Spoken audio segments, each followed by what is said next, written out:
except for the hiccups with the weather. I'm going to spotlight Venerable Losang. So spotlight. Oh, I don't want to be spotlight. Anyway, I'm going back to gallery because I prefer. Yeah.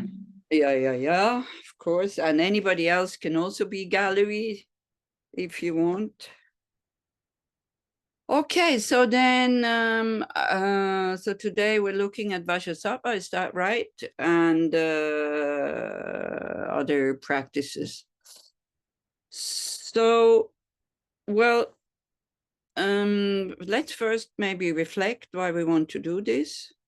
Also, so that this kind of, so it becomes a habit that before every session, because, it's really stressed, the motivation or the aspiration and then the dedication, so that it's also meaningful, because otherwise if we just do the core practice, kind of the middle part of the practice, then sometimes it really doesn't, like if we have to do, let's say, 100,000 mantras, then we really go quickly to the mantras, and then we just count the mantras. So this also with the counting, when you have to count, you have to be really careful that it does, I think personally, that it doesn't, okay, there's somebody who sends a message. Thanks for having me. Okay, yeah, of course, you're welcome, Mikhail. So since you are new and maybe you don't know yet, this is kind of a little bit like a discussion group. So whenever you have a question, you can just open your mic and you can ask whatever you have to ask, or whatever question you would like to ask. For me, this is fine. I actually prefer to do like that. And that goes for everybody else also. So when we have to do numbers in, when we do purification practices, then it's quite common that the numbers become very important. And I can just tell you maybe the story when I did the 3 months Vajrasattva retreat, very at the beginning of my practice. None of us really knew how to do this. And we had Ani Karen from Kopan coming to Tushita to guide us. And then after 2 weeks, she got sick. She had hepatitis. And so we were left alone, and then we had to learn, which was a very good way, because she was so tired and she was so without energy. She really couldn't help us. And at that time, like 30 years ago or even more, at Tushita during monsoon, there was nobody there. It was not like now that they have 2 or 3 courses running simultaneously with 100 teachers and things like that. So that was different. The other but very good difference was we had access to lamas without any problems. Like Kirtitensha Rinpoche came up to give us the initiation. I still remember in the old Gompa, and then it was monsoon, it started to rain. And then it, the rain was leaking into the Gompa, and Venerable Josh was holding an umbrella above the throne, above Rinpoche, because the water was dripping on Rinpoche. So that was the conditions. It was very difficult because everything was leaking. It was raining 3 months, nothing dried, everything got moldy, and the food was like really not good. And so I think we did like a lot of outer and inner purification during that retreat. But as I said, Ani Karen got sick, so we had to lead our own sessions. We took turns. And for quite a number of years then, since I was living at Tushita, I was leading that Vajrasattva retreat. And it was always very difficult, because for a group to be together for 3 months, when you do purification practices, when all your crap is coming up on top of it, in Dharamsala during monsoon time, when the outer conditions are so uncomfortable and there's no open views, it's just foggy and raining like the whole time. So and then it's difficult to, you know, to have harmony in the group. But we never had any fights because we really wanted, we didn't want Ani Karen to worry. So we just did the sessions, and we really wanted to finish also so that she wouldn't feel guilty that she, how to say, that she didn't feel guilty that she couldn't lead the retreat. Geshe Kelsang Wangmo was kind of part of that retreat also, by the way. Okay, so, but we had one person who was really, really keen on, you know, doing lots of numbers, and she was counting, and in the evenings she said, oh, now I only have such and that amount of number to do. And then, so she finished the first one, like after 2.5 months, she had her 100,000. And then the rule was that she would only come in the morning session, and then for the rest of the day, she was free. And then we had a big fire puja, which is very nice. This only happens when you do it in a group, you know, that everybody can offer these grains to the fire and so on. The monks are there. It's a very, very nice ending of a long retreat, like a big fire puja.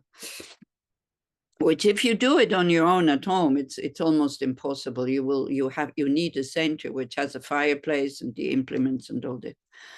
So anyway, so she finished, and then a few months later, when she saw Kyabche Zopa Rinpoche, she went to see him, you know, and she said, "Oh, Rinpoche, what shall I do now? I finished Vajrasattva."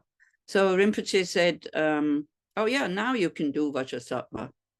And then she thought, like, what? She said, you know, she repeated it 2-3 times. She said, but I just finished 100,000 Vajrasattva. And Rinpoche said, yeah, now you can do Vajrasattva. And since you want to do something else, you can also do 900,000 prostrations. And then she understood, you know, she will not be able to do 900,000 prostrations in this lifetime. So then she understood it's good just to do and not to be so focused on numbers. And another hint for this we got when His Holiness the Dalai Lama, sometimes also after the 3-month retreat, he was able to have an audience with him, with the people who had finished the retreat. And so also one year we went down, and, you know, people said, well, we've all finished 100,000. And then His Holiness, I think he said, how long did it take you to do a mala? And they said something like 15 minutes or, no. So they all said, we have done 100,000. And His Holiness said, oh yeah, very good, very nice. Well, I failed. I didn't succeed because I only did 50,000. I was only able to do 50,000. And then he said, and Ling Rinpoche also, he also was only able to do 50,000. And then he was asking them, how long did it take you to do one mala? And then they said something like 15 minutes or even less. And His Holiness says, well, anyway, that's too fast. So, so when it comes to these practices, and you think that it is, you know, you can tick it like boom, boom, done, because you've done a certain amount of number, that's not the most important thing. It is still good to count, because then you have something to dedicate. So, so that's like not to, you know, to kind of find the middle way. So let's just, everybody just on their own way to kind of, to check your motivation. And even if you are totally new and you never heard anything about about Buddhism, just for you to know why you are here. And it's always really, really good to know why, you know, not just why am I practicing now, because it's usually, oh, because, you know, I see that my life maybe is not going the way I would like it to go, and all this, that always comes in. And we always understand also that we do have negative emotions, that if we could live without them, we would definitely give them away. But it's good to know like the long-term goal, because then we just keep going. So as they say in Buddhism, it's really good. I mean, it's not just really good. It's important to know the basis for your practice, which in Buddhism is the two truths, like ultimate truth and conventional truth. To be able to understand that basis, that's what you're working with. Then the path, which is compassion and wisdom, and then the result. So the result of these practices in Mahayana Buddhism is that you will become a Buddha, and that should be your goal. Then, because you know it will take a long time and all this, and then you are able to take hardships upon yourself. Then it doesn't really matter so much, where you live, how hot or how cold it is outside, what kind of government your country has, and all these kinds of things. Because we can always take refuge like that. So it's good to, like, just for 2 minutes that everybody just reflects, not from what you have heard, but deep down in your stomach. Why do I want to do purification practices? Why am I here? Why I'm listening? And you don't have to fabricate anything. If it is, oh, because I never heard anything about this, so that's why I'm here, good enough. Doesn't mean that you can then not expand your motivation, but for the beginning, it's really vital to know what our instinctive motivation is, not from the texts.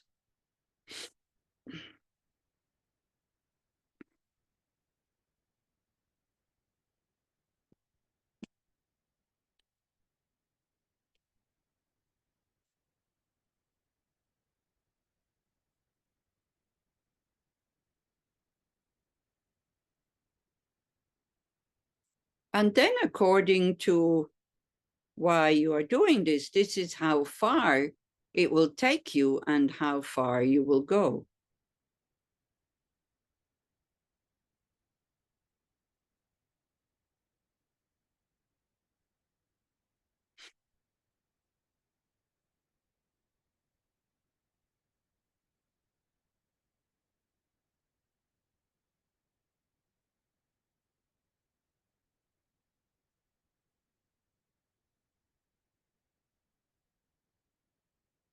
Okay, and then we can start to take refuge, maybe, since we can do the refuge formula, which is in the sadhana. Dalia, can you give me the screen share, please? Like, can you make me co-host?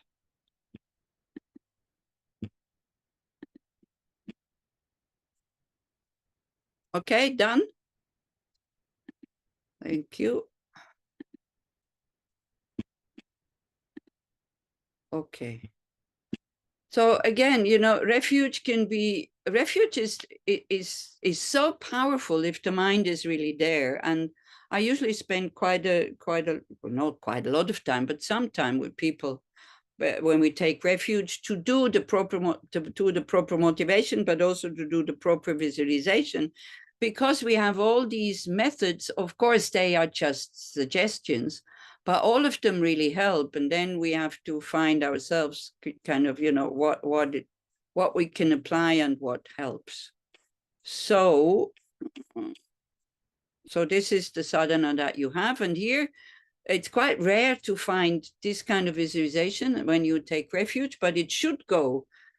It's good if it goes with every, when you take refuge. Then it can give you the result that you want. It can give you the energy that you need in order to attain your goal. Now also, if I talk about goals, then people go, yeah, but it's not good. Having goals, you get attached and this and that. Yes, that's true.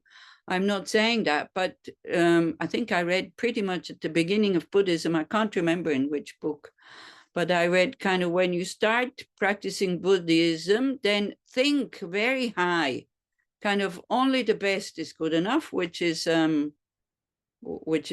full awakening. then look far ahead, that you know that it will take a long time. And then the third one was, and then just keep going from where you are. But it is important to know why we practice and where we want to go with our practice, and then to take into consideration, okay, that's now I know where I want to go, and it will take a long time. And but it's okay. I just keep doing it. I mean, we have no choice, since we are all stuck with this attitude that we have. I want to be happy, and I don't want to suffer, or I want to be well and I don't want to suffer. And we're stuck with that attitude. We're stuck with that wish. We cannot transform the mind and say, oh yeah, sometimes happy, sometimes sad, it's okay. Everybody is in that situation. We cannot develop that attitude, because the Buddha nature is constantly calling us and saying, hey, you could have it in a better way. So this not being happy when there is suffering and wanting to get out of it, that is instinctive. Because as I can't remember who it says, but I think it's Tsongsa Khyentse Rinpoche who says, it's our birthright to be happy. And His Holiness says it's a human right, it's to be happy kind of thing, because it's our nature. So for the refuge, you visualize on your right side is your father, on your left side is your mother. So this has to do a little bit, because it is a tantric practice also. So sometimes you have father tantra, sometimes you have mother tantra also, and you have yin and yang, usually the kind of the male side is always on the right side, and it has to do also with from the path. It has to do with compassion, and on the left side is yin, and it has to do with wisdom, the two aspects of the path. It's funny, if I start the other way around, I say, you know, female is wisdom and compassion, then the ladies are very happy. Oh yeah, finally somebody says that the females are also very wise. And then it goes like, and male is compassion. And then they go, what do you mean male is compassion? So it's like, but it's method. So it's yang, right? So it has nothing to do with ordinary males and females.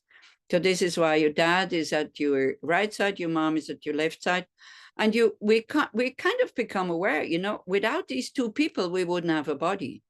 And I think very often these two people are totally neglected.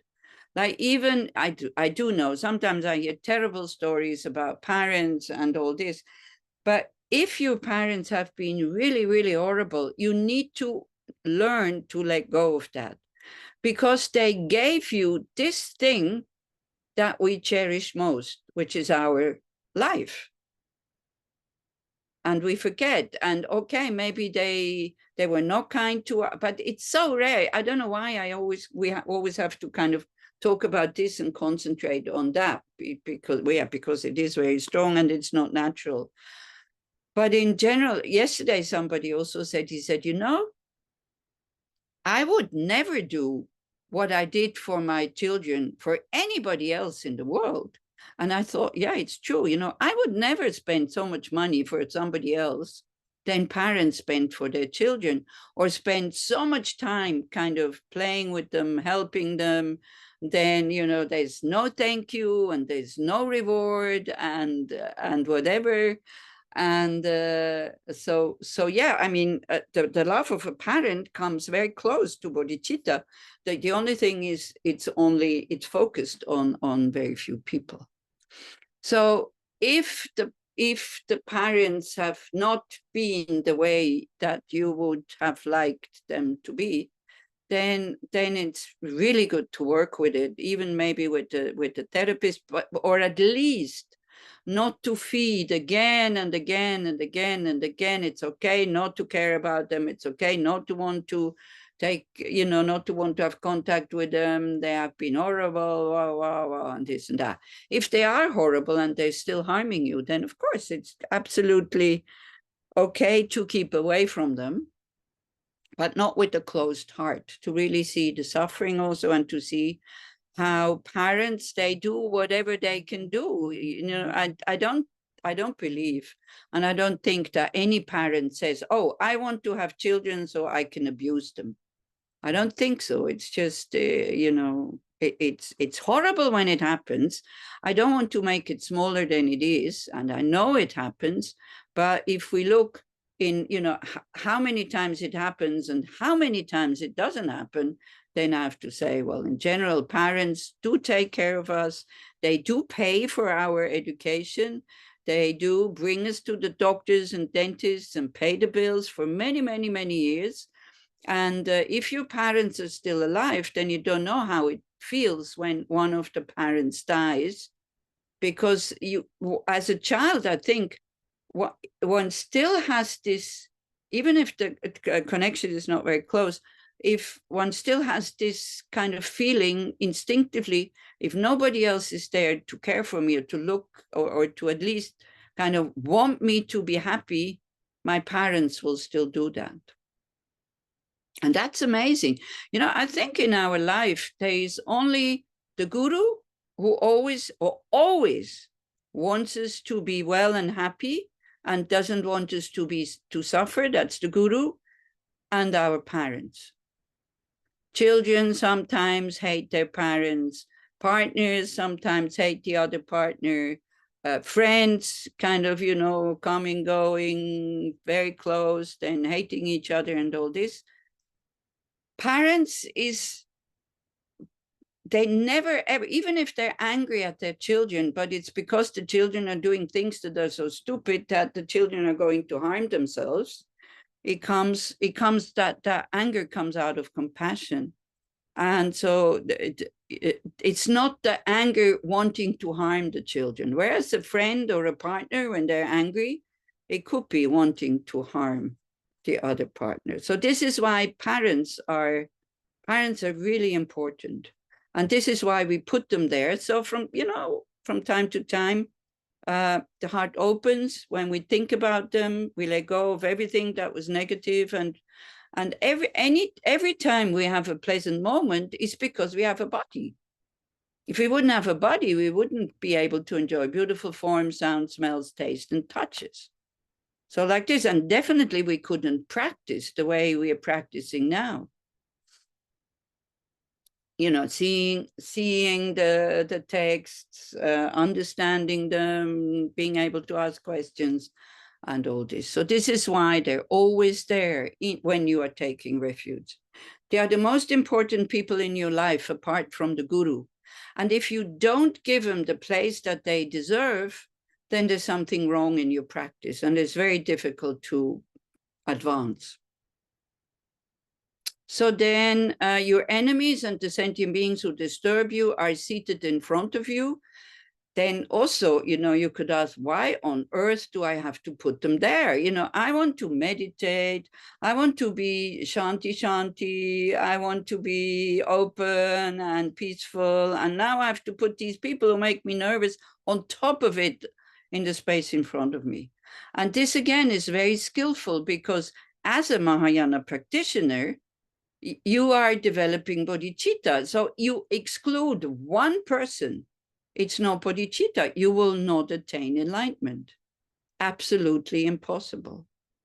And also, somehow these people that make us nervous or that we dislike, they have some kind of, how to say, we start to see that they have a perverse power over us, that it's enough just thinking about them, and then our peace of mind is kind of destroyed. So it's very good to think, I don't want these people to have that power over me, but I cannot forget them. You know, like there's so many strangers in our life, people that we maybe know their faces, maybe their name, or not at all, but we see every day in the street, in the public transport or workplace, or in the shops, in the restaurants and all this. But the moment we start to see their positive or negative side, what we call positive side, negative side, they go into the category of I like and I don't like. And you cannot undo this anymore. You're kind of stuck, but sometimes it goes back to a more neutral feeling. But if you're not working with it, you know, sometimes people say time makes you forget everything? I don't think so. I think if we have knots with people, and when we meet them and our heart closes, then we have to actively work with that. So you put them in the space in front, you look at them with the wish, I want to be able to open up my heart towards you. I usually actually start with the next sentence when it says your friends and those to whom you are attached are seated behind you. So I usually say people that you like to spend time with, people that when you see them in the street unexpectedly, you're immediately happy. So these people you put behind you, because they're also very important in our practice, because they show us that we can have an open heart and we can have like attitudes of, I'm happy when they're happy, and if they're suffering, I would like to do something for them. So I think for me, it is more helpful if I start with the people behind me, because then the heart is open.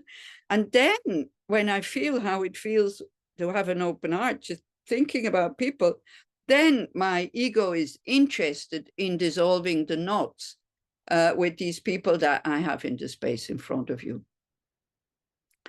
But yeah, I mean, the ego likes to have these what so-called enemies, because then we can go in all the stories why they are so terrible and this and that. And but they're very important in our practice, because it's with them that we start to learn to open up the heart towards difficult people.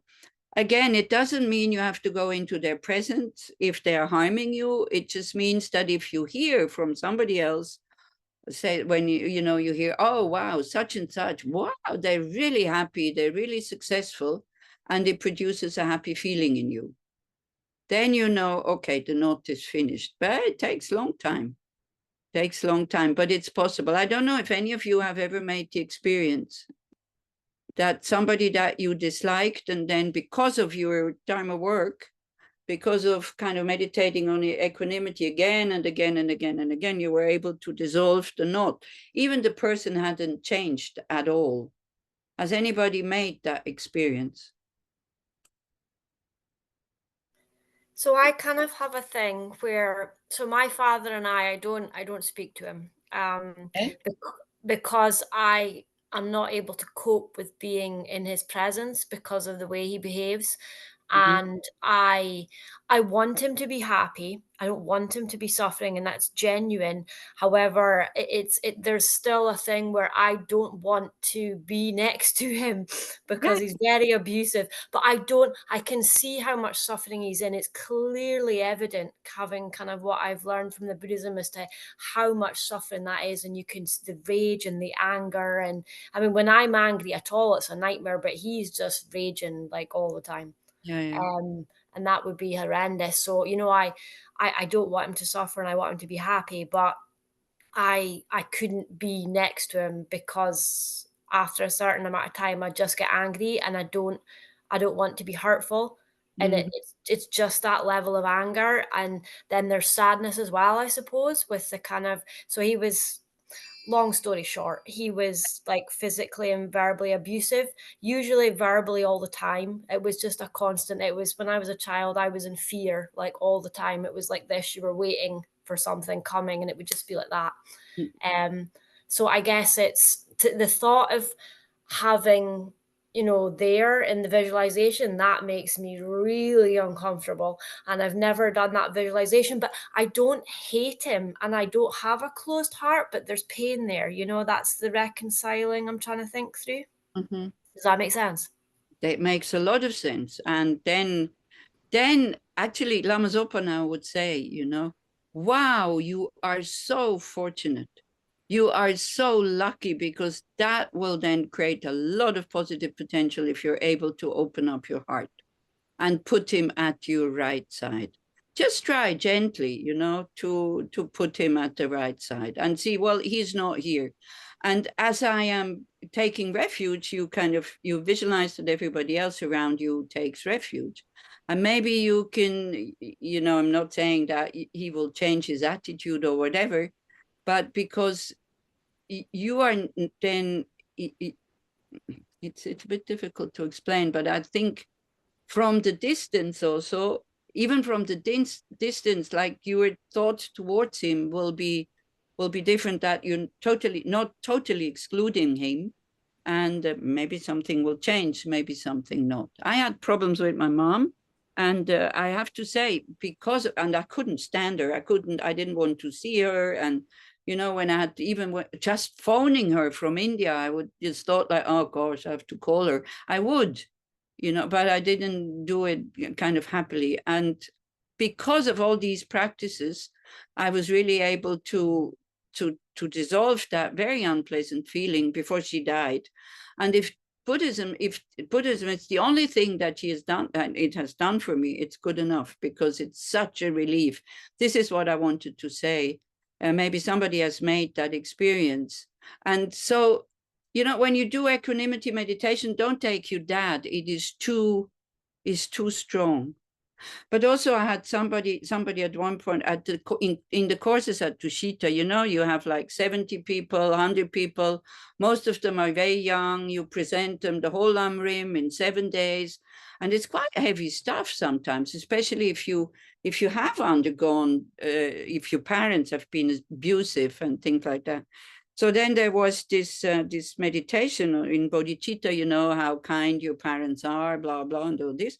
So there was a young man, and I think he was from Ireland also, and he was white with rage. I thought he was going to kind of strangle me or hit me. He said, "How dare you say that my parents are kind?" So I said, well, I didn't say your parents of this life. That's one thing. I just said in general, parents are kind. I said, why don't you sit down and then you tell me what happened? And then, you know, he showed me the burns on his arms that his dad had kind of put the cigarettes out, and really, really, really also very, very heavily abusive and alcoholics, both of them, and this and that. So after these 7 days of teachings, then we always did, and I don't know if they still do the same. We did 2 days of analytical meditations. They still do the same. Okay, Talia is nodding. And then the last meditation is Tonglen, right, of these 2 days. And then you take somebody, you take yourself, then you take somebody you like, somebody that you're not so close to, and then you very gently take somebody that you wouldn't take their suffering, even if you could. But then I always say, don't take your biggest object. But they usually do. That's the thing. I think if I would say, take the biggest object, then they wouldn't take it. But when I usually, because it's too much, it's too big. But then he did. And at the end of the meditation, he came again and he was totally relaxed. And he said, wow, I never knew that compassion feels so much better than hate and anger and aggression. So I'm not saying he went home and he embraced his parents or whatever, but he had a taste of what it means to be able to let go. And then sometimes, as I'm saying, if it's really heavy and you want to do something about it, not having contact with them directly, definitely not, but so that, you know, you can sit him next to you in your meditation, visualization, without any problem. Then sometimes therapists are also quite useful. Buddhist therapists are also quite useful, because this is it. If you cannot dissolve these feelings, then bodhicitta will be very, very, very difficult. Yeah. So, but I was more asking the other way around. Was somebody able to dissolve at one point aversion towards somebody? Yeah, I didn't explain it very well, sorry. I meant to say that, yes, I have made progress in that I can do those things remotely. I can have compassion remotely from a distance in my head. I can have compassion. I can wish him to be happy. I can understand his suffering. I can wish he doesn't suffer. I can do all those things that I couldn't do before. But yeah, as long as he's not sitting next to me, I can do it from a distance. Yeah, but that's okay. That's okay. This is how it starts. So there is progress, that's what I meant. There is, you know, I wouldn't have been able to do that before without doing the analysis and the other things. Okay. Did anybody ever have somebody that they had dislike for, or, you know, didn't want to meet them, but then were able to meet them physically? Yeah. Anna? Hi, Venerable. Yeah, I did. And I was a Buddhist at that point. It was somebody who,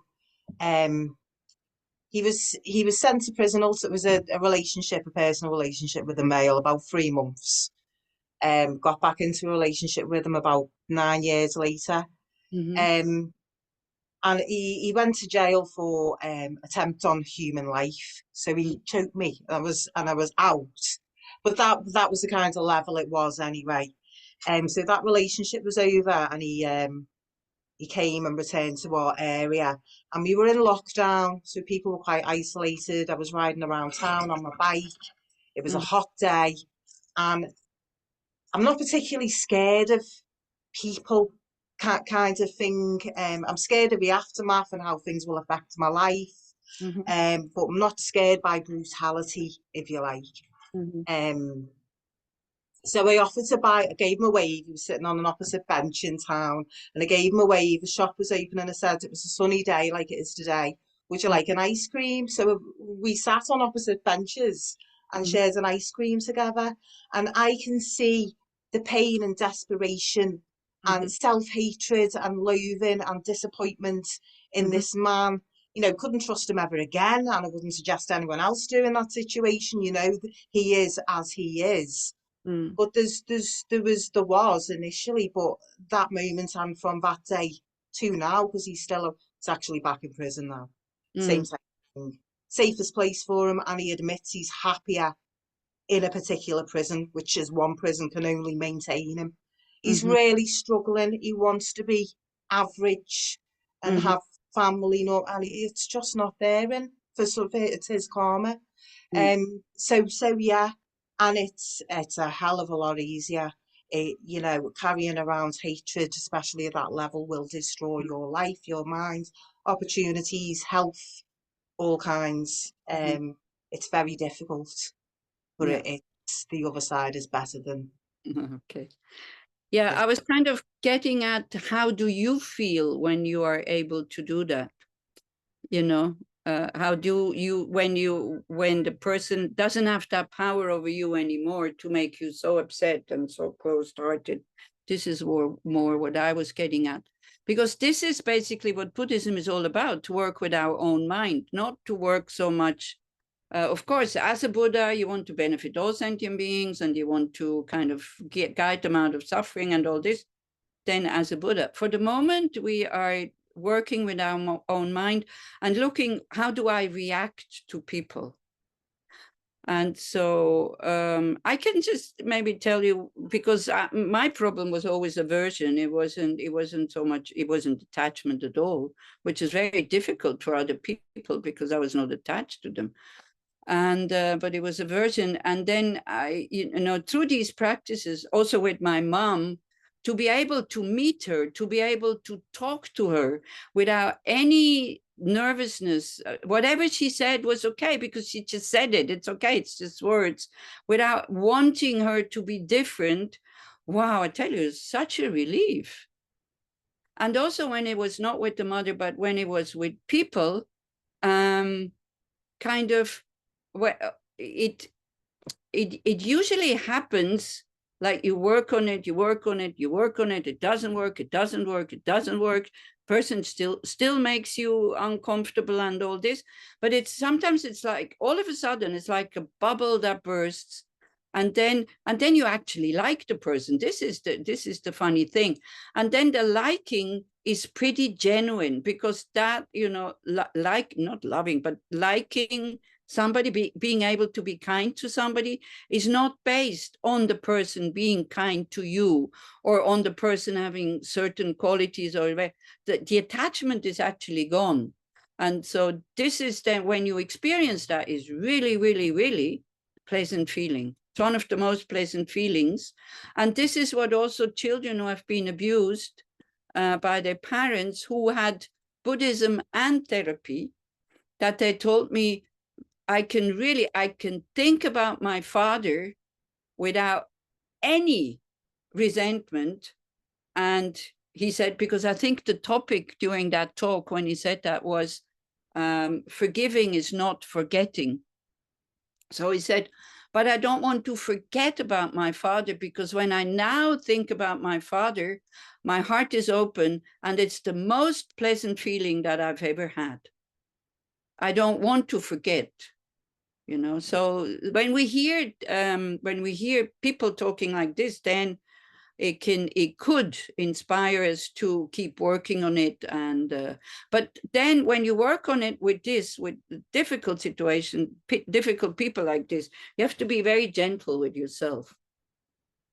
And just also when you do purification practices, you know, when you purify yourself, to think, may I be able to dissolve these knots? Because at the beginning, when I have aversion for somebody, I don't want to get rid of that aversion, right? Because I don't want to be close to the person.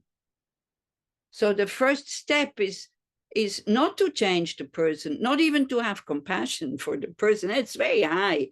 Compassion is very high. But at least to be able to think about the person, or even to be in the presence of that person with a totally relaxed mind. That should be the wish when there is a problem, putting these two people there. Okay? Is that more or less clear? There's a reason why we put them there, because then we have Vajrasattva in front of us or on our crown, and they get purified at the same time. So we think that all these unpleasant feelings and all these unhealthy attitudes, they also get weakened and then finally purified. That's why it's okay to avoid people like physically, but it's not okay in the practice to exclude them. And that's what we train, to include them. If it's too difficult from time to time, you just leave it, but don't leave it. I will never do that. I'll leave it forever. You know, take it back in with this wish to be able to have an open heart towards all sentient beings. This is why we do purification practices, because we're not, you know, it's very often when we do purification practices, the motivation is because I don't want to experience suffering in the future. Yeah,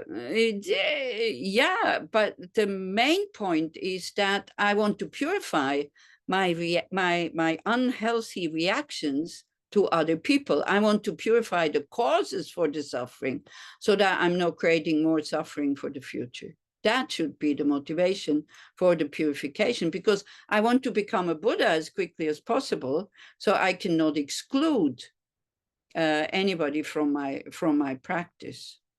Okay, I am training here with adding difficult people into my meditation, so I become stronger. You know, like a doctor, if you are working or a nurse in a psychiatry clinic, you're not taking it personally. Yeah, you can deal. Even the person abuses you or whatever, you're not.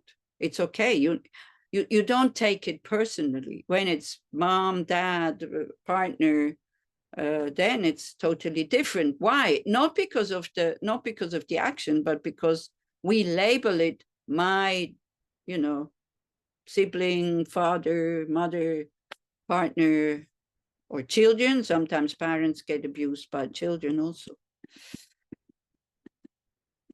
Okay, so then we visualize all other sentient beings in human form surrounding us. I think we already talked about this.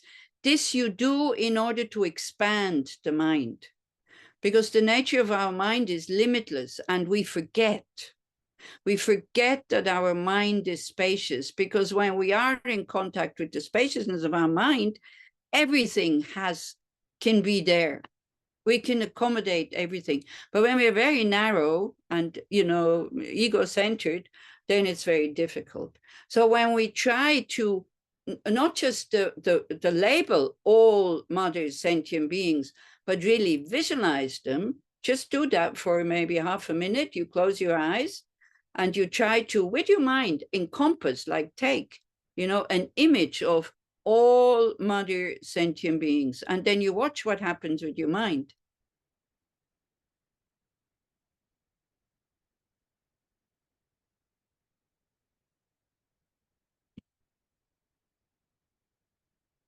Can you feel something?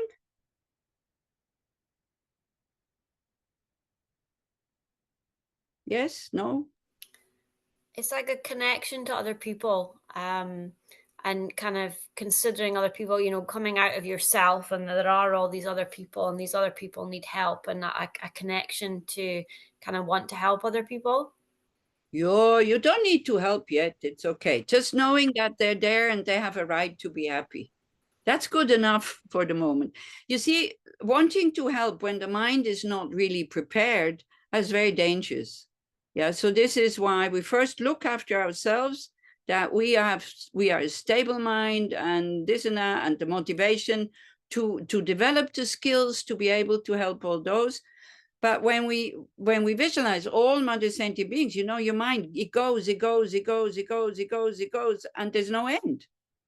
And then your mind, then you maybe you get a taste of the spaciousness. You don't have to have them close to you and, like, you know, because then again, the mind gets very tight.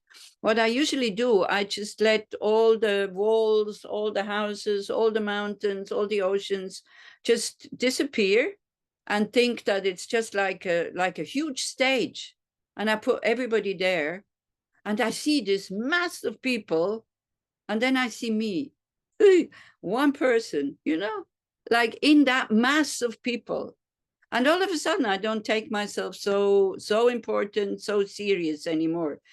I am not a psychologist. I don't know if that would work for everybody, because in order to do that, you need to have healthy self-confidence. Because if you already think I'm a nobody, I'm no good, blah, blah, blah, and then you totally disappear in that mass of people, then maybe that won't work. I don't know. This would be a question to a therapist, or just trying it out. For me, when I feel overwhelmed, when I feel, you know, too many responsibility, when I feel like, oh, I can't do this, I usually do this meditation. I put everybody around me, and then I try to find myself in that mass of people. And then I can say to myself, I am just, you know, in all these people, I'm just a tiny particle, and I think I should succeed in everything, and everything should be great, and blah, blah, blah. And then I become spacious. I find this very helpful with visualizing all sentient beings. So there's these two things that we do also, or when you do tantric practices, you know, and you become the deity. Then what you do, you send light to all other Buddhas and Bodhisattvas. Then again, you know, like your mind has to become very big. And also sending light and making offerings to all Buddhas and Bodhisattvas, we remember they're always there. Then sending light to all mother sentient beings, also we remember, hey, I'm not alone on this planet. You know, when you feel lonely, you just have to do this meditation. We are never, ever, ever alone. There is 24 hours a day are numberless sentient beings surrounding us. And then we need to have a connection, as you said before. We need to make a connection. What's the connection? Is that we all want the same. Everybody wants to be happy and nobody wants to suffer. So for us, at least, we have very precise methods to be able to eliminate the causes for suffering, whereas most of the people in this world, they absolutely, you know, they create more and more negative karma. So as Shantideva says, how cruel to be angry at them when you see that they have absolutely no methods to work with this. So that's the reason why you put everybody there, and you train to be a Buddha, because then when you take refuge, you visualize that you are guiding them in taking refuge. So that's why. Then you visualize the objects of refuge in the space in front of you, with either the elaborate visualization of the one into many like just Vajrasattva, or the simple visualization of the many into one. Like either the whole merit field, which might be a bit too much.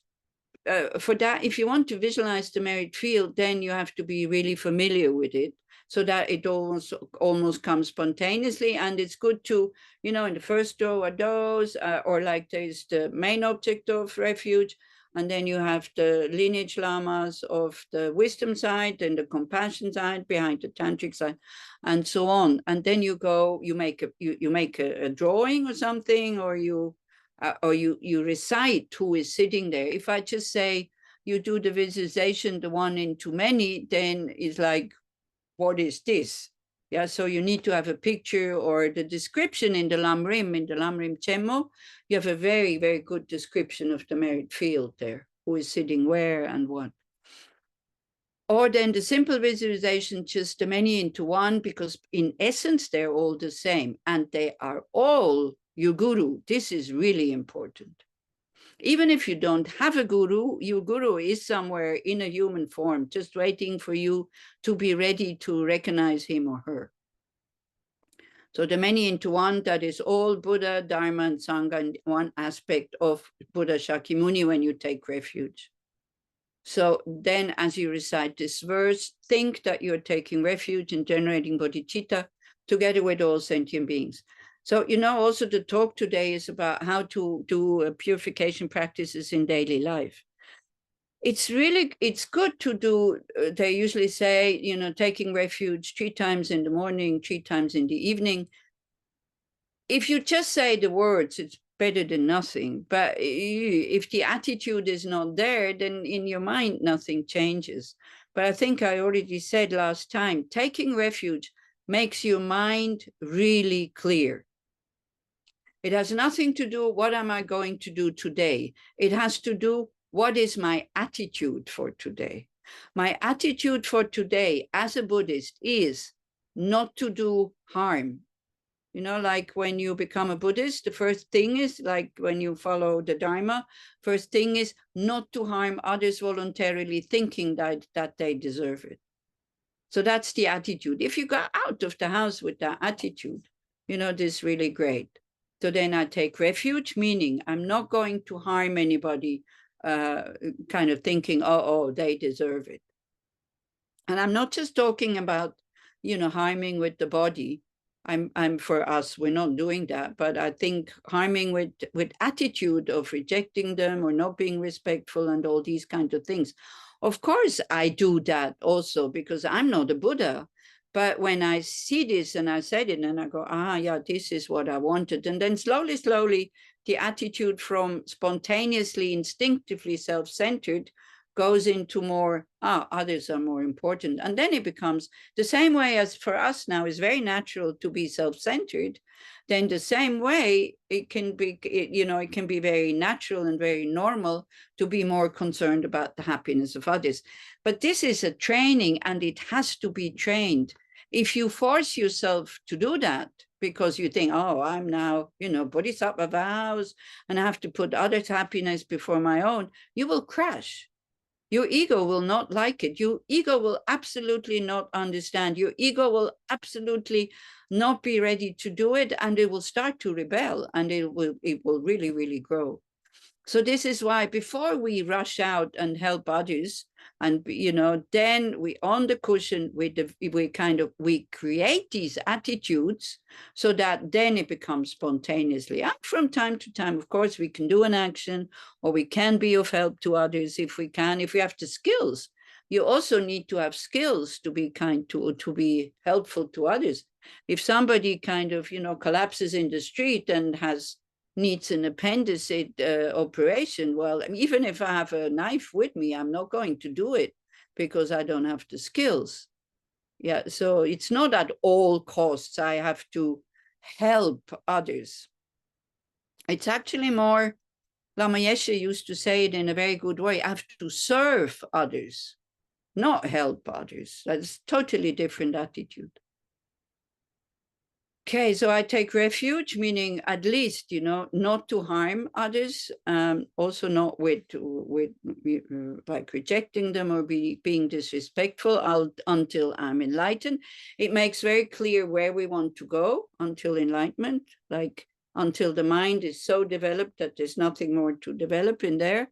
In the Buddha, Dharma, and Sangha and the Supreme Assembly. So these two factors there are, I don't want to be under the control of my negative emotions anymore, and I trust the methods of the Buddha, like which is the methods is the Dharma and the Sangha, that it will get me out of what is called samsara. And then by my merits of generosity and so forth, so means we have to practice generosity and so forth. So forth is ethical conduct, patience, enthusiasm, meditation or concentration and wisdom, the 6 perfections. May I become a Buddha to benefit transmigratory beings. Okay, so then you have like wanting to be liberated yourself. That's one attitude of bodhicitta. I have to become a Buddha.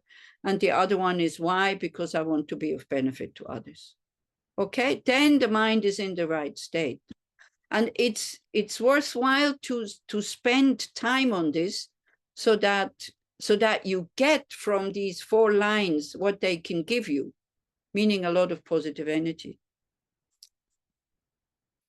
And then last time we talked about the 4 opponent powers. So first recall the definition of negative karma, any action that results in suffering.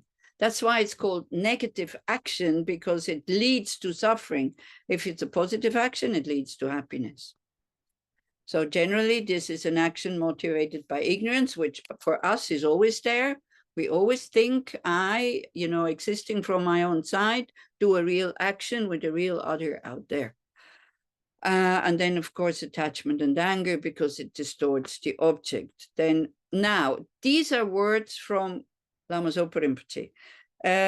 I'm in Belgium, and we did the 8 verses with the sadhana of Avalokiteshvara, and there's also a motivation at the beginning by Lama Zopa Rinpoche, and somebody asked, oh, when was this text made? Kind of, was it from the Middle Age or something like that? You see, sometimes these words are very, very strong, but then it's whether we want or not, they're still true.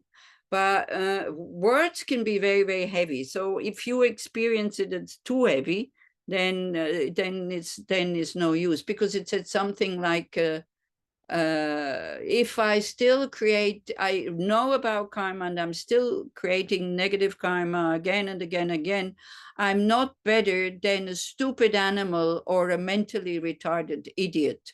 Can you imagine if you say that today? It's like, wow, people they can sue you for saying things like that. But it's true, you know, I mean, we are even worse than a mentally retarded idiot, because a mentally retarded idiot doesn't know the consequences of his actions, but we know them. So we're even more idiot than that other idiot. But you need to have a lot of self-confidence in order to say these things so that it doesn't destroy you. And it's not, the purpose is not to destroy you. So almost every action I do 24 hours a day is motivated by worldly concern attached to the happiness of this life. Do you think it's true or not true? Totally true. You know, you can spend a whole day doing just that to find an action where your own happiness was not involved. Nothing. So it has been like that from beginningless samsaric rebirth, and it is like this from birth to death in this life. Nearly every action I have created has been non-virtuous, the cause of suffering. Not only that, but I have also continuously been breaking my pratimoksha, bodhisattva, and tantric vows. And don't forget, it's not just talking about this life, it's since beginningless lifetimes. Worst of all, I have created the heaviest of negative karmas in relation to my virtuous friends by harming their holy bodies, disobeying their advice, disturbing their holy minds, having non-devotional thoughts, and giving rise to heresy and anger. We don't like to hear these things, isn't it? Because we think, oh no, you know. But sitting in Lama Zopa Rinpoche's teachings, I mean, I don't know if there was ever anybody who never had the thought, oh my gosh, when is this ending? Or, oh, me, you know, sometimes when there were totally new people, I kind of was thinking, oh my gosh, why is he saying that? They're going to understand this totally the wrong way, and it will drive them away and things like that. Or Rinpoche would say things like, if you label it abuse, it becomes abuse. If you label it pleasure, it becomes pleasure. You know, we had people running out of the Gompa when he was saying that, people who had been sexually abused. I would never dare to say something like that. But that's Rinpoche. And these people, I don't know what it did to them, because one of them became a very good Dharma practitioner, and she was able to overcome the whole thing about having been abused.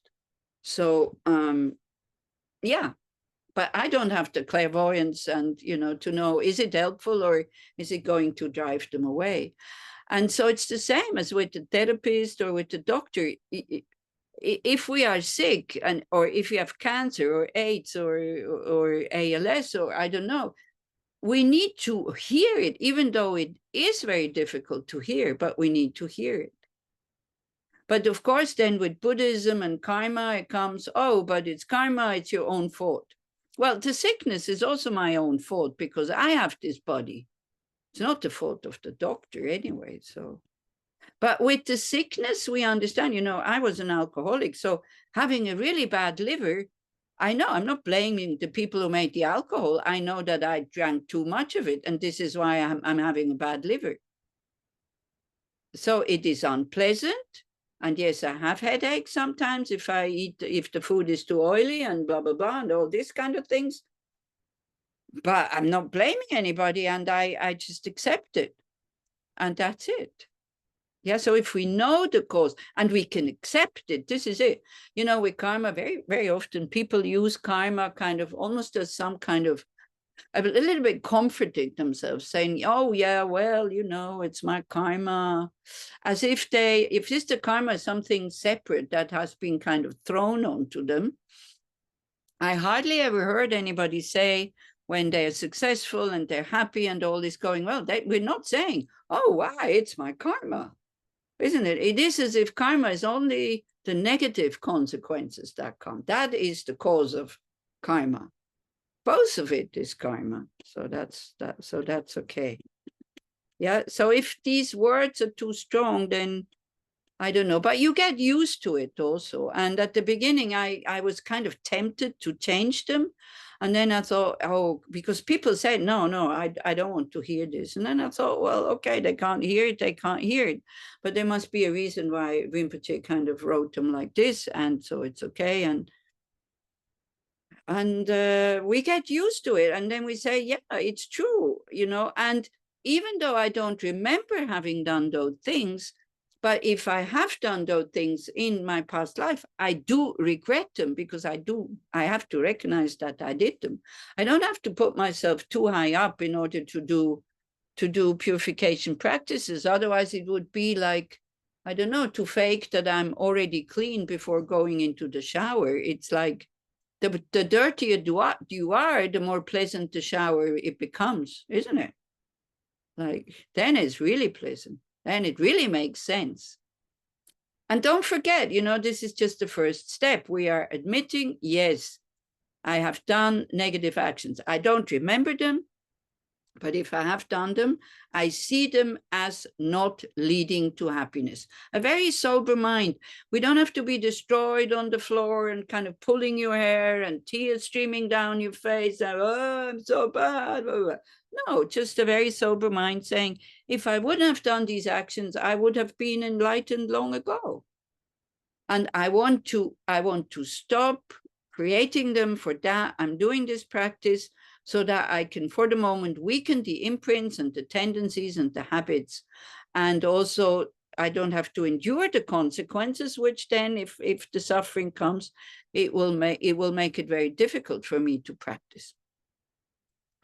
So having all these negative imprints on my mental continuum is unbearable. It is as if I have swallowed lethal poison. Therefore, I must purify all these negative karmas immediately with the antidote of the 4 powers. So about poison, we talked last time about, vomiting. It's not pleasant, but we're happy when we vomit. So if you suffer in your retreat or whatever, if it is a retreat, don't expect the purification practices to be pleasant and inspired, and you come out very happy, like you come out of the shower shining and smelling good and all this. Whatever happens at the as an immediate result, it doesn't really matter. The main thing is that you just continue to do it, because if you expect them to be pleasant and that you're so inspired and open and happy, then you will kind of give up very, very quickly. They don't have to be unpleasant. You just have to do it. This is all. It's a bit like medicine. If you want the medicine to be sweet and then you're not swallowing it because it's bitter, well, you will never get cured. Yeah.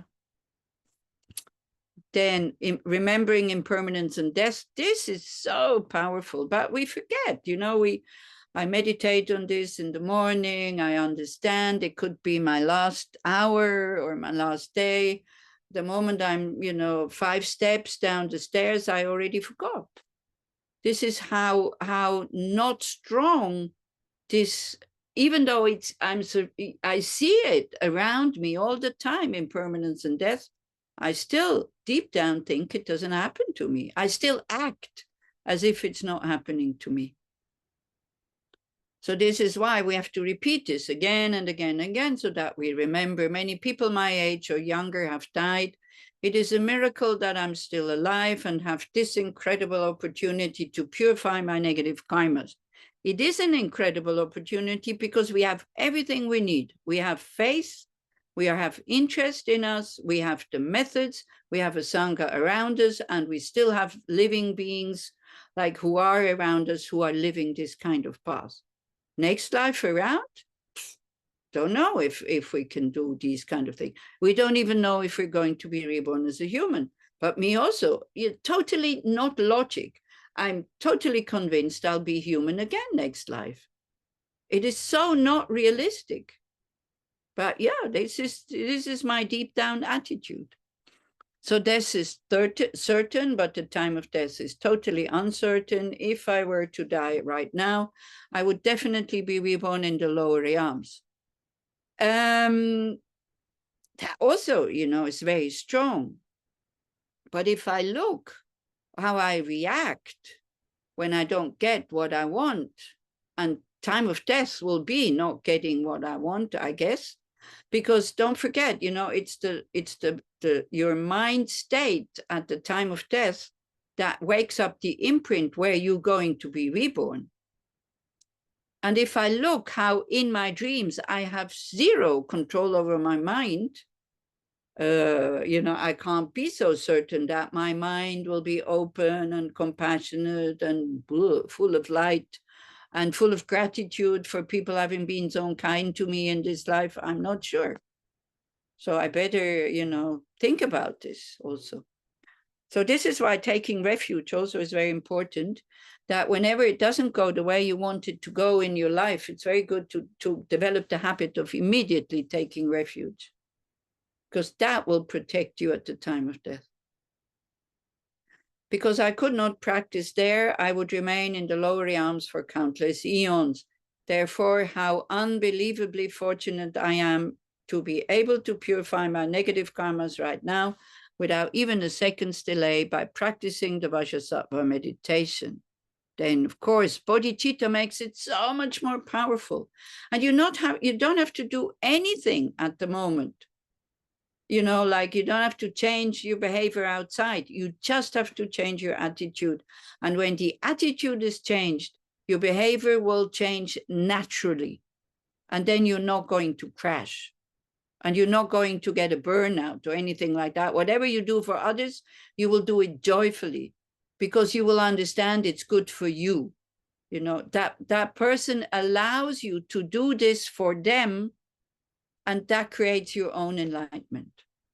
So they don't even need to say thank you. So, but I'm not practicing this Vajrasattva purification for myself alone. The purpose of my life is to free all hell beings, hungry ghosts, animals, human beings, asuras, suras, and intermediate state beings from all their suffering and its causes, and lead them to the peerless happiness of enlightenment. So again, we train the mind to include everybody. We're not saying, you know, Fred, Jack, Susan, whatever. It's everybody. Very simple. No need to make choices. It's great. But it's just a training so that then when you have the ability to do it, you will do it for everybody. In order to do this, I must first reach enlightenment myself. Therefore, I must purify all my negative karmas immediately by practicing this Vajrasattva meditation. Then visualize Vajrasattva Father, Mother above your crown, only if you have received the highest Yoga Tantra initiation. Because if you, well, I don't know, this, maybe, I don't know if it's still like this, that you can only have, if you can only have Father, Mother.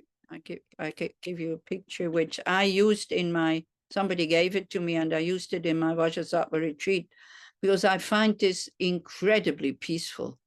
I was so inspired by that image. It's a tanka of that His Holiness has, that the Dalai Lama has, and I had an image of it, a picture of it. So we were in the retreat sadhana is Father, Mother, because it also purifies tantric vows. And so sometimes we said, because sometimes also lamas came and they gave an initiation only Father. And then we freaked out and we said, oh gosh, you know, now the people are going to do Vajrasattva retreat. They only have this single Vajrasattva, and what shall we do? Or do we have to change the sadhana? And usually the Lama said, no, come on, just do it. It's okay, because we all had tantric vows in past lives also.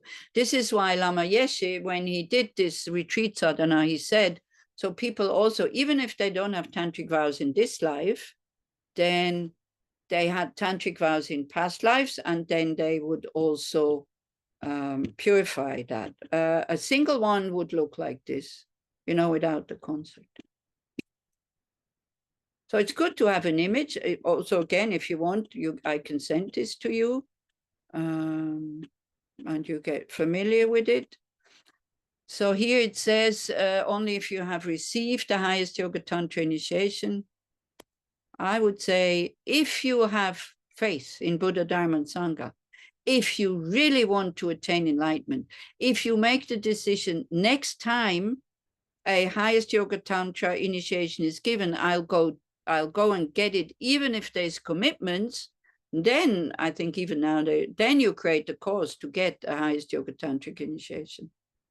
So by here it says, otherwise you should visualize the solitary aspect of Vajrasattva without a wisdom mother, his right hand holding a Vajra at his heart and his left hand resting on his thigh and holding a bell.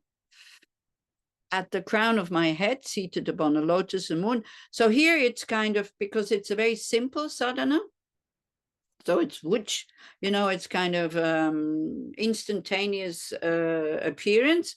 Whereas if you have the retreat sadhana, if you do it like for 3 months, it goes step by step, you know, always like all the tantric sadhanas. Dissolving into it first, taking refuge, then maybe doing the 4 immeasurables, offering a mandala, then the whole merit field, and you absorb into emptiness, and out of that emptiness comes into steps, like with Vajrasattva is the silver palm. Out of that comes a moon disk, then a lotus. On top of that, a hung. From the hung, light is going out to all sentient beings and to the Buddhas. The light comes back, then it transforms into Vajrasattva. Here is more for daily, you know, daily life, quick purification.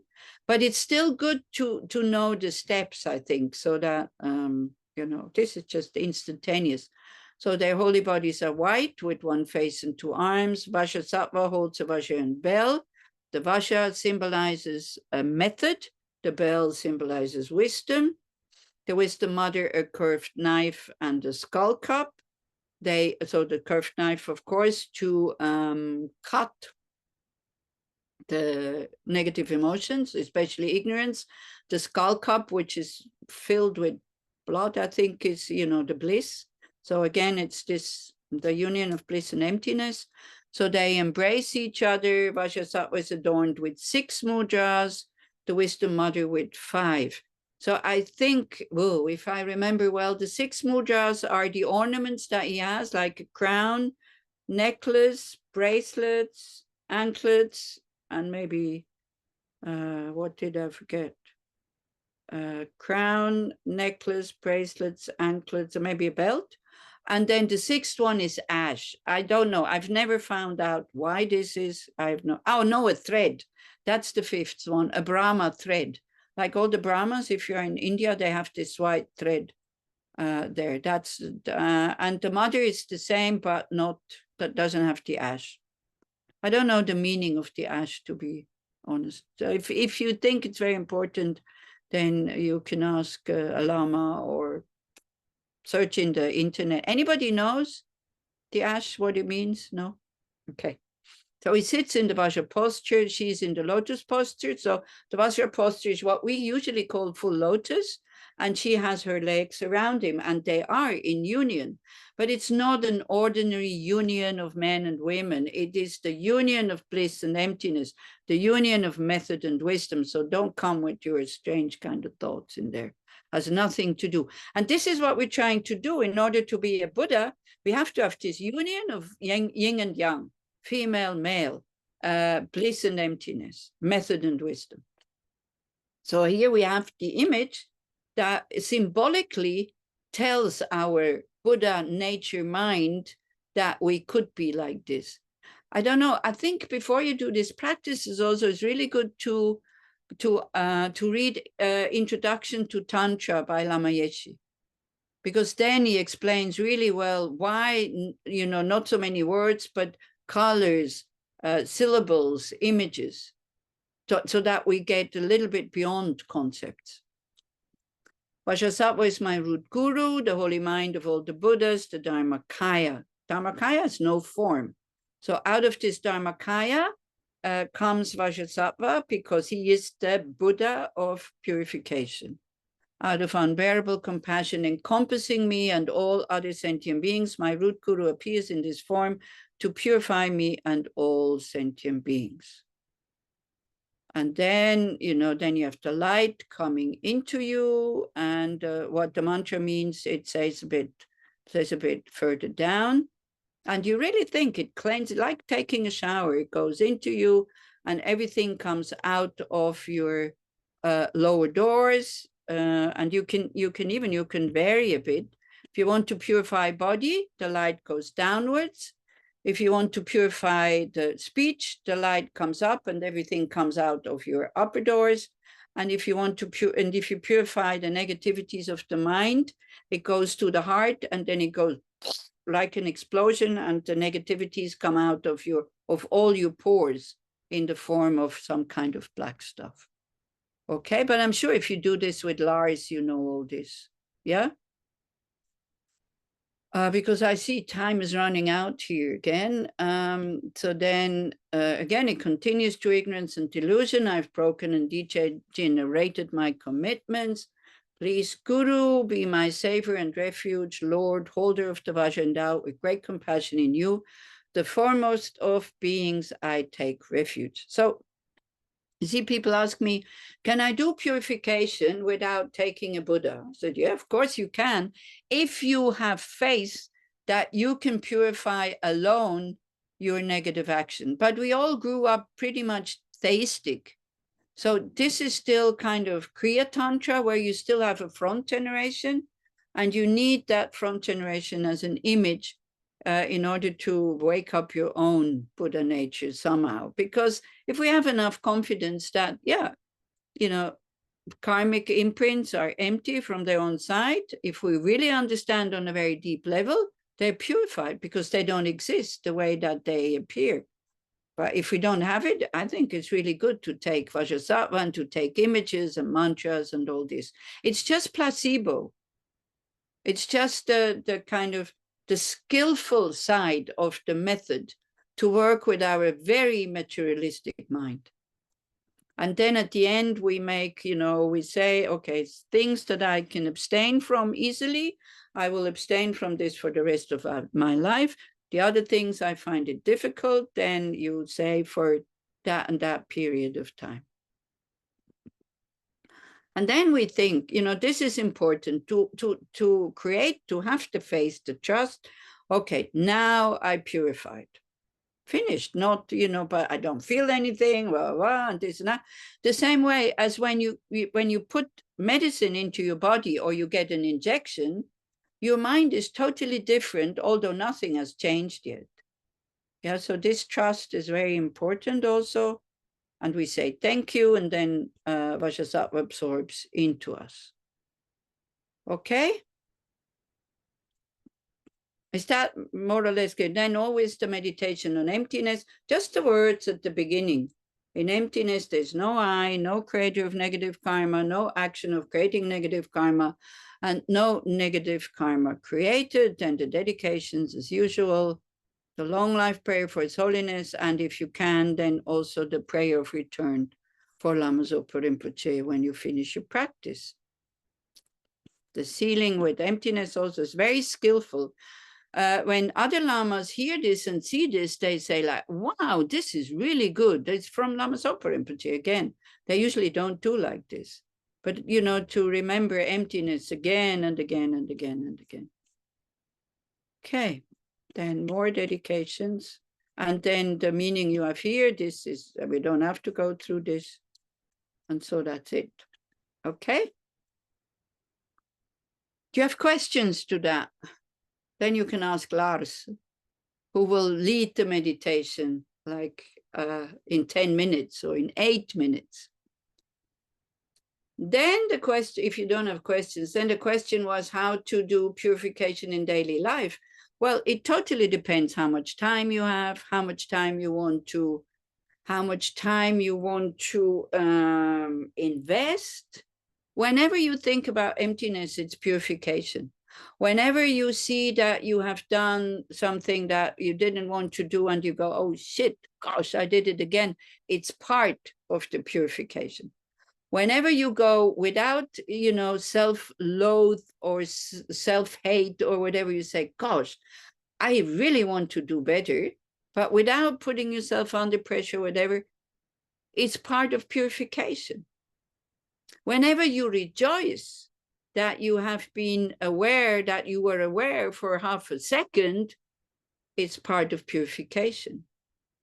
Whatever you do that is Dharma practice, weakens your cuts through the delusions, weakens these pleasures. I don't know if that's good enough, but and then of course, if you take initiations, then usually you have to do sadhanas. If it's a long sadhana, Vajrasattva is included before you go to the main yidam anyway. And if it's highest yoga tantra, and prostrations, you can do, you think, okay, I'm not doing yoga anymore because I don't have time to do yoga and prostrations. You start doing prostrations, for example. Then you can also see, where is my interest? Is it to having a healthy body, or is it to do purification? A bit like this. I don't really know what else to tell you. Maybe since you have a meeting next Monday, also, then you can share with each other what you do and what you see, what works.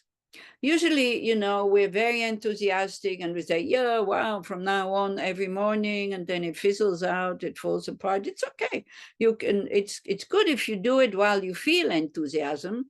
It wouldn't be very skillful to say, oh no, I'm not going to do it, because then if I lack enthusiasm, I don't do it anymore.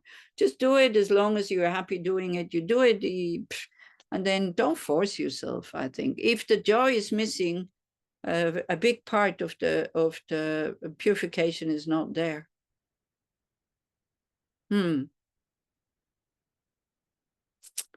But we have been introducing precepts, we have been introducing 35 Buddhas. Now we introduced Vajrasattva, so you can choose from those. You don't have to do all of it. You're so lucky because Lhagsam is offering Medicine Buddha practice, Tara practice, Vajrasattva practice once a week. I think it would be enough if you do it in a group.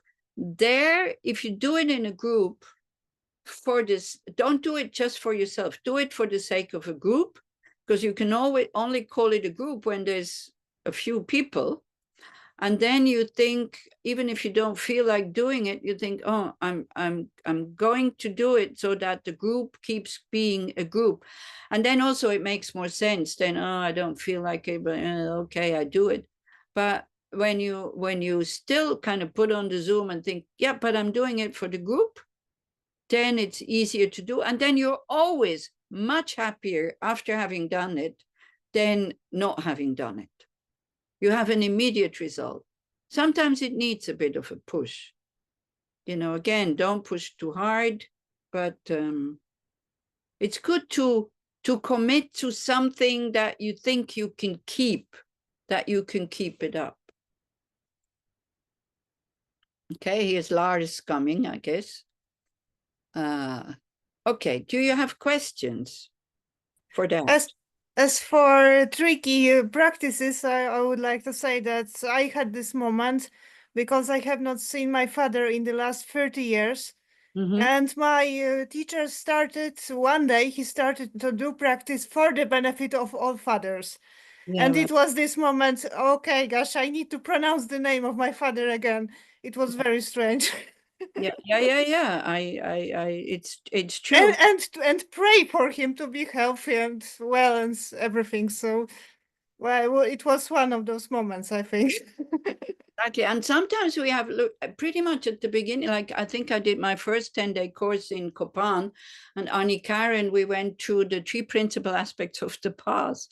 And she said, if your mother wouldn't have looked after you just for, I don't know, 12 hours or when you were a baby, I was sitting there and thought, shit, this is true. It's like, what gives me the right to push them so aside? And this thing, whenever we have a pleasant moment, it's because we have a body. We can practice because we have a body. So, yeah.